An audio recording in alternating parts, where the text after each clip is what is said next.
In this video, we're going to look at how to set up our paper MLA style for our working bibliography. So the first thing that we want to do is make sure that we have double spacing. We want to make sure that we don't have any extra spacing. We see that we don't, so that's okay. And now the first line of the MLA heading is your name, the writer's name. The second line is the instructor's name, my name. The third line is the course and section number.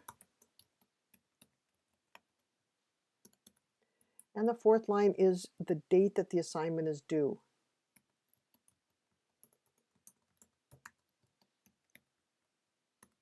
And we want to make sure that we've written it this way because that's the way we're going to put the dates in our MLA citations for our sources.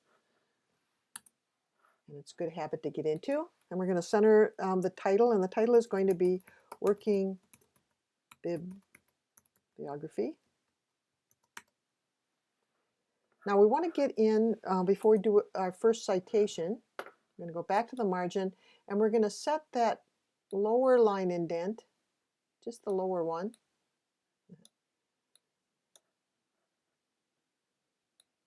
Get hold of it. It's kind of tricky sometimes. There we go. Let's get rid of that. There we go.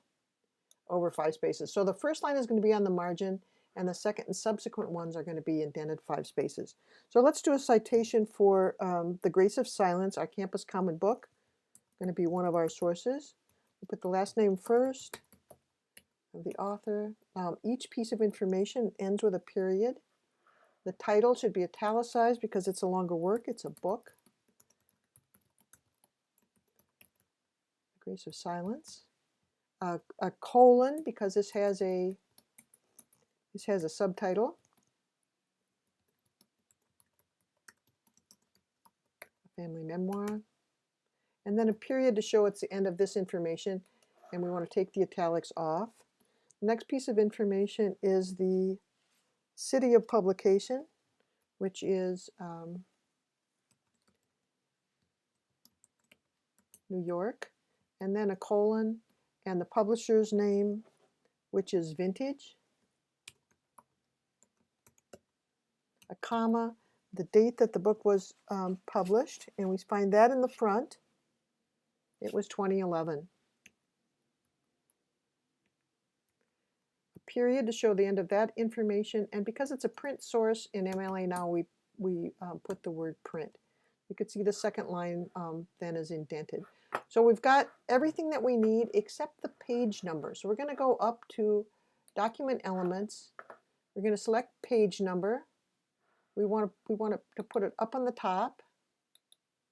We want it to be over in the corner, so it shows that that's where we want it to be. We want it to show on the first page. So we're going to say OK.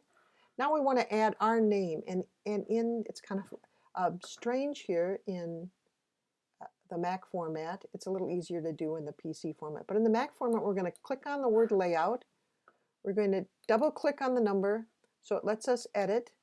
And then we're going to add our name, the author's of the paper's name, and a space. So there's a space between the page number.